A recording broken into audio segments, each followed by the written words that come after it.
be the name of the Lord. A gbé orúkọ Olúwa ga fún àkókò tí a tún pàdé lónìí. Tá tẹ̀síwájú nínú ètò Ọlọ́run fi lé wa lọ́wọ́ tí a ń gbádùn rẹ̀. Tí a pè ní ara tàbí ẹ̀mí.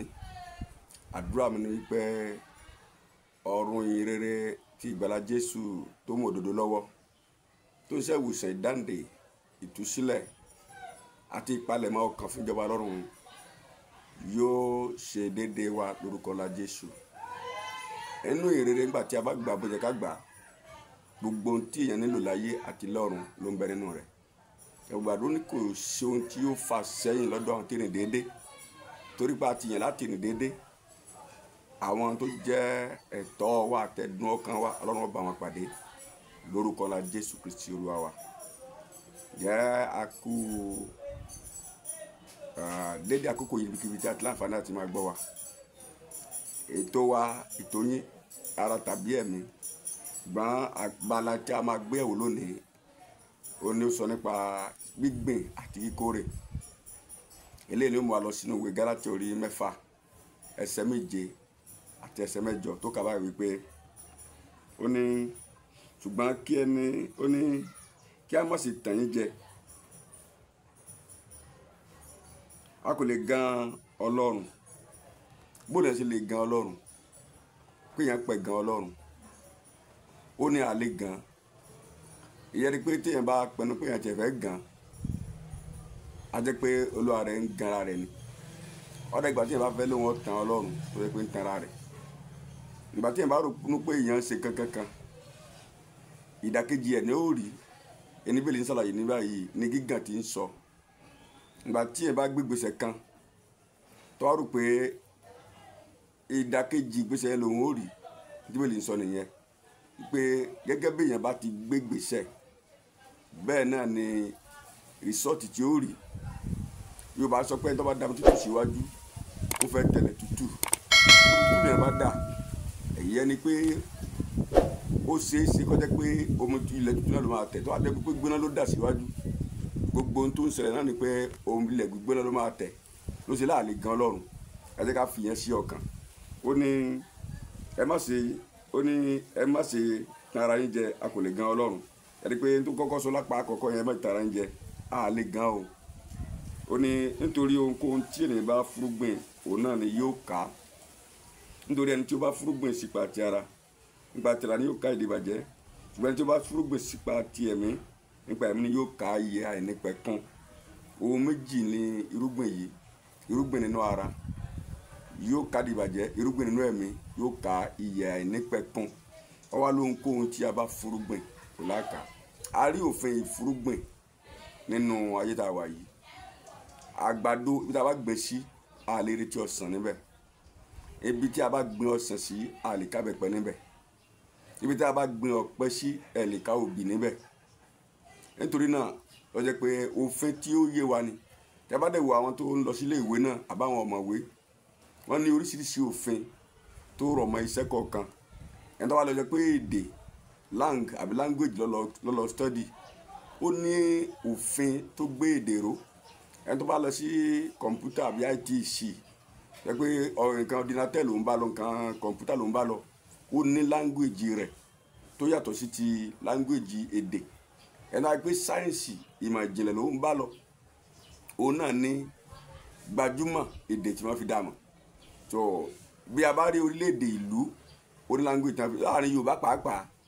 Tí èèyàn bá ń sọ, tí èèyàn bá ti Ẹ̀gbá wá, tí èèyàn bá ti Ìjẹ̀bú wá, èdè tó ń sọ náà la fi dá mọ̀. Láàrin àwọn Ègùn, èdè wọn náà tún yàtọ̀ ọ̀tọ̀. Láàrin àwọn Àgàn, èdè wọn náà yàtọ̀ ọ̀tọ̀.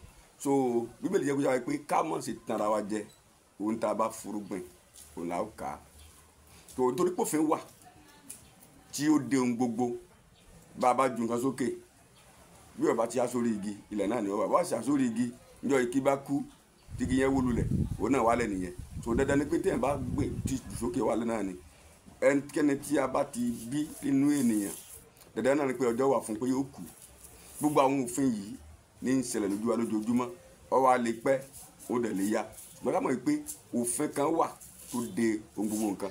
Bófin bá wà nínú ara bẹ́ẹ̀, tí Ọlọ́run sì ṣe ayé bẹ́ẹ̀ tó jẹ́ pé ó fi òfin gbé ayé kalẹ̀ sí kò wá sí òfin tẹ̀mí tí ó ń darí gbogbo ayé, òfin ti ara, ẹni tó ń fúrúgbìn sípa ti ara tó jẹ́ pé ọ̀nà ara náà ló ń fúrúgbìn nǹkan tiẹ̀ sí, ìfẹ́ àtàrà náà ní í ṣe, ọ̀nà ara ní ń tọ̀. Bíbélì jẹ́ oyè pé yóò kárí ìbàjẹ́, ká pé ẹni ẹ̀mí alẹ́ èèyàn tó ń fún ìgbé ayé ẹ̀mí rẹ̀ ló ń jẹ, ó ní yóò ka ìyà nípẹ̀kun. Ó yẹ kó rí bẹ́ẹ̀ fún wa. Bíbélì jẹ́ kó yé wa nínú ìwé Lúùkù orí 6 ẹsẹ̀ 45. Luke chapter 6 verse 45.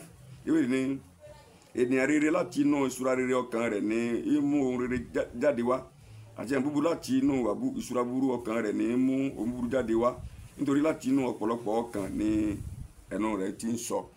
Ohun tó bẹnu yẹn jáde ó fi hàn tó jẹ́ ìṣúra ọkàn rẹ̀. Béèyàn bá sọ̀rọ̀ jáde, Bíbélì jẹ́ ó yé wa pé ìṣúra ọkàn rẹ̀ láti inú ẹ̀ ló ti jáde wá. Inú tó ń bẹnu ìṣúra yẹn ni yóò ti mú jáde. Inú tó ń gbà nínú èrò yóò jáde nínú ẹnu rẹ̀. Bọ́bá pé tó ti tó ọkàn rẹ̀, ohun kan tẹ̀mí ni ọ̀rọ̀ Ọlọ́run ni, yóò máa tọ́ Ọlọ́run jáde. Báyìí pé kí asán àti pàǹtí iṣẹ́ ara náà ni nítorí náà mọ̀ tó jáde náà nìyẹn. Tó torí náà a lè yan ara wa jẹ, nítorí pé níta bá ti rí tí a mú jáde ó dá lórí àwọn nǹkan tí a gbìn. Ohun tí ilẹ̀ wa bá mú jáde ó dàbí tá fi gbé kalẹ̀. Bí ilẹ̀ ẹ̀gún la bá dá ń tiwa, àbókù ẹ̀gún la bá dá, ẹ̀gún náà lè wọ́n kà. Bókù àlìkámù náà bá ní, oko àlìkámù náà lè wọ́n kà. So action wa àbí action wa ó dàbí irúgbìn ni. Torí tí èyí ó sì rí ìkórè rẹ̀, bóyá ìbùkún tàbí ègún, ìbùkún tàbí ìdàkejì rẹ̀. So ó yọ ayẹ ní ìsìn kí a wo ohun tí à ń gbìn gẹ́gẹ́ bí ìṣe wa, èrò wa àti ọ̀rọ̀ tá à ń sọ. Ọ̀rọ̀ yẹn ó ní value, ó ní weight. Bá a bá sọ, èyí ó ka èrè rẹ̀ bóyá ní ìsàbí lọ́jọ́ iwájú. Ọ̀rọ̀ dàbí ìgbà tẹ́ fowó báǹkì ni, téèyàn ó kà nígbà tí èèyàn bá ní ìdí rẹ̀. So èrò wa bá kan náà, ìṣe wa bá kan náà, ó ní consequence, téèyàn ó ka èso rẹ̀. Now bí èèyàn bá ti wá gbin tí ò tọ́, Bíbélì fàyè sílẹ̀. Kọ́ríńtì kejì orí 5:17 bẹ̀rẹ̀ kẹ́ni bá wà ní Kristo dẹ́ra titun. So yẹ ni pé bọ́bá ipá ti ń so àwọn tí ń gbà nǹkan tí ò dáa tẹ́lẹ̀, ààyè wa wà fàyè lẹ̀ wípé a lè padà láti bẹ̀rẹ̀ sí gbin tó dáa. Mo wá ń bi wá lédè láti parí ẹ̀kọ́ òní wípé kí ni a fẹ́ ká ná, kí ni a sì ronú pa fẹ́ ká. Ìdí dáa náà ni pé kí là ń gbìn tí a kà. Kì í sàwọn ní tá a bá gbìn, kì í sàwọn ní ọ̀pọ̀lọpọ̀ nǹkan tí la dáyébá. Ọ̀pọ̀lọpọ̀ nǹkan tá à ń jẹ lónìí gangan adáyébá ni. Lọ́wọ́ yà láwọn nǹkan kékeré bí ẹ̀gbẹ́ àgbàdo, ẹ̀fọ́, ọsàn, kòkó, ọ̀pẹ, obì, ọ̀pọ̀lọpọ̀ àwọn nǹkan wọ̀nyẹn tá a dáyébá ni. Kí ni àwọn arúgbó náà rò pé a fẹ́ ká? Kí ni ẹja sì wo kí ni à ń gbìn tí a kà, pàápàá jùlọ bóyá fáwọn ọmọ wa kí wọ́n ti ń bọ̀, olùkọ́ kan wà lọ́wọ́. Ká lè bá gbóhùn rere, ká sì máa retí níta ká tó jẹun rere. Bí a bá ká àbí bí a bá gbé tá a bá ti ká, ká máa retí pé ọ̀pọ̀lọpọ̀ àwọn nǹkan ni ó jẹ́ pé nípa sùúrù ni wọ́n fi dàgbà tí wọ́n sì so téèyàn ó ká. Bá a ti retí èso wa, ká gbóhùn tó dára, ká fún Ọlọ́run ní ìrònú padà, kó lè bá pa wá ṣe àná rẹ̀, kó lè bá kọ ìwé tuntun fún wa. Ọlọ́run yóò ràn kàn wá lọ́wọ́ lórúkọ Jésù lọ́wọ́. Àwọn àdéhùn náà lè rí lójú ìkànnì yẹn tá a fi pàdé wákàtí mi. Àlàáfíà Olúwa kó wà pẹ̀lú mi.